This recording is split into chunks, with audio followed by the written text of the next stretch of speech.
જો બાળક formula milk લે છે, તમે વાત કરી કે જો સ્તનપાન ન કરાવી શકે કોઈ મધર તો ફોર્મ્યુલા મિલ્ક આપવું જોઈએ, તો એ ફોર્મ્યુલા મિલ્ક બોટલથી આપી શકાય અને પ્લાસ્ટિકની બોટલથી આપી શકાય? હું બોટલના બહુ ખિલાફ છું. ભારતની બહાર બીજા ઘણા કન્ટ્રીઝમાં, અમેરિકામાં, યુરોપમાં દે અલાઉ બોટલ. ઇવન પીડિયાટ્રિશિયન જ બોટલ પ્રિસ્ક્રાઇબ કરતા હોય છે, પણ હું બોટલની બહુ ખિલાફ છું. બોટલથી બચ્ચાને ઇન્ફેક્શન લાગવાના ચાન્સીસ બહુ હાઈ છે. ઇન્ડિયાનું જે વાતાવરણ છે, ઇન્ડિયાનું જે કલ્ચર છે, એમાં બોટલથી બચ્ચાને ઇન્ફેક્શન લાગવાના ચાન્સીસ બહુ હાઈ છે. બોટલને સેનિટાઈઝ કરીએ છે તો પણ એનું કારણ એવું હોય કે બોટલના જે પ્લાસ્ટિકના હિસ્સા પર કે અંદરના જે ગ્રૂવ્સ છે એના પર જે બેક્ટેરિયા હોય ને, એના સ્પોર્સ હોય. તો તમે એને પ્રોપરલી ક્લીન ના કરી શકો.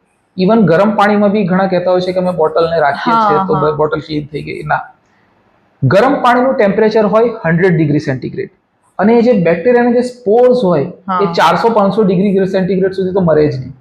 તો એ ખાલી મેન્ટલ સેટિસ્ફેક્શન હોય આપણું કે આપણે બોટલ સાફ કરી. બોટલ એ રીતે ક્લીન ના થાય. બોટલને જો ક્લીન કરવી હોય ને બોટલથી જ આપવું હોય ને તો સ્ટરીલાઇઝરથી બોટલને ક્લીન કરવી પડે. બોટલ સ્ટરીલાઇઝર બી આવે છે અને સ્ટરીલાઇઝરમાં યુઝ થાય એવી ખાસ બોટલો પણ આવે છે. તો એનાથી ઇન્ફેક્શન લાગવાના ચાન્સીસ ઓછા થઈ જાય. પણ છતાં પણ હું બોટલનો વિરોધી છું.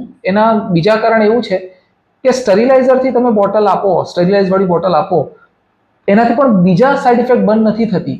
જેમ કે કાનનું ઇન્ફેક્શન થવાના ચાન્સીસ વધારે રહે, બચ્ચું બહુ બધું દૂધ સાથે પી લે એના લીધે શ્વાસમાં દૂધ જવાના ચાન્સીસ વધી જાય.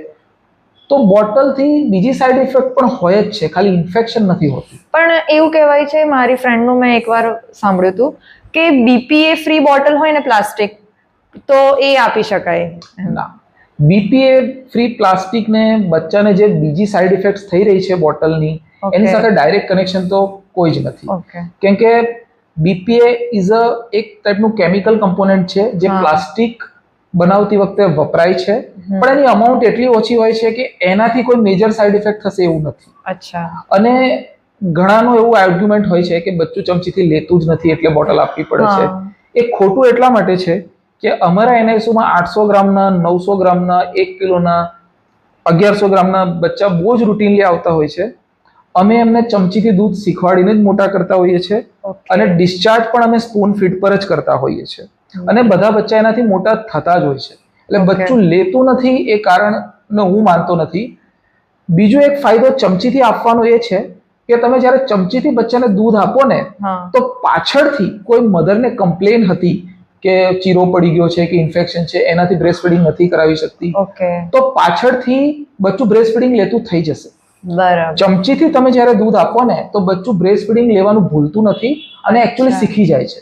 પણ તમે એકવાર બોટલ આપી દીધી ને તો એ બચ્ચું પછી બ્રેસ્ટ ફીડિંગ નથી કરતું. કેટલાક વડીલો એમ કહેતા હોય છે કે સંતોષ નથી થતો બાળકને વાડકી અને ચમચીથી, એમ પણ જાણવા મારું એવું માનવું છે કે વડીલોને સંતોષ નથી થતો, બચ્ચાઓને એવું નથી થતું. વડીલોને થોડું ઉતાવળ હોય કે જલ્દી પતી જાય, આપણે આપણા કામે લાગીએ. બરાબર, ઠીક છે. બોટલનો એક જ ફાયદો છે કે તમારું કામ આસાન થઈ જાય, એના સિવાય બોટલનો કોઈ ફાયદો નથી. તો બીજી કોઈ મટીરિયલની બોટલ આપણે આપી શકીએ? કારણ કે અત્યારે તો કાચની પણ આવે છે, સ્ટીલની પણ આવે છે. ચમચી સિવાય બીજું કાંઈ જ નહીં, તમે ખાલી એ જ રેકમેન્ડ કરો છો? કેમ કે તમે મટીરિયલ ગમે તે વાપરો, અલ્ટિમેટલી તમે નિપ્પલ જેવો પદાર્થ યુઝ કરવાના છો, જેને તમે એક વખત મોઢામાં આપ્યું ને પછી બચ્ચું માની નિપ્પલ નહીં લે. એનું રીઝન એ છે કે માની છાતી પરથી દૂધ ખેંચવા માટે એક્સ્ટ્રા એફર્ટની જરૂર પડે, વધારે મહેનત લગાવવી પડે, વધારે મસલ્સ યુઝ કરવા પડે, તકલીફ પડે બચ્ચાને થોડી. અને તમે જ્યારે નિપ્પલ આપી દેશો તો એ કામ આસાન થઈ જશે. તો બચ્ચું એ જ પ્રિફર કરશે, મહેનત કરવાનું નહીં પ્રિફર કરે. તો એના લીધે એ કદી તમારી છાતી નહીં પડે. તો તમે મટીરિયલ નીચે ગમે તે યુઝ કરો, નિપ્પલ તો તમે પ્લાસ્ટિકની યુઝ કરવાના છો, સિલિકોનની આવે છે, વોટ એવર, તમારી છાતી નહીં લે.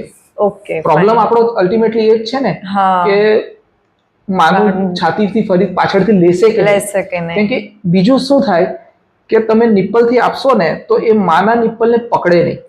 તો થશે શું કે બચ્ચું છાતી પર પકડે નહીં તો ઓક્સિટોસિન રિલીઝ નહીં થાય. તો ધીરે ધીરે તમારું મિલ્ક પ્રોડક્શન બી ઓછું થઈ જશે, છેલ્લે બંધ થઈ જશે. તો પાછળથી તમે જેમ કહેશો કે દૂધ નથી આવતું, પણ એની શરૂઆત બી તમે કરી હતી, તો એન્ડ પણ એવો જ થવાનો છે. ચમચીથી દૂધ આપવાથી ફાયદો શું થાય કે ચમચીથી દૂધ લેવું થોડું મુશ્કેલ હોય છાતીથી દૂધ લેવું આસાન હોય અચ્છા, તો બચ્ચું છાતીને પ્રિફર કરશે ને શીખી જશે. ઓકે, હા, એ બરાબર ફાયદો રહેશે તમને. બરાબર.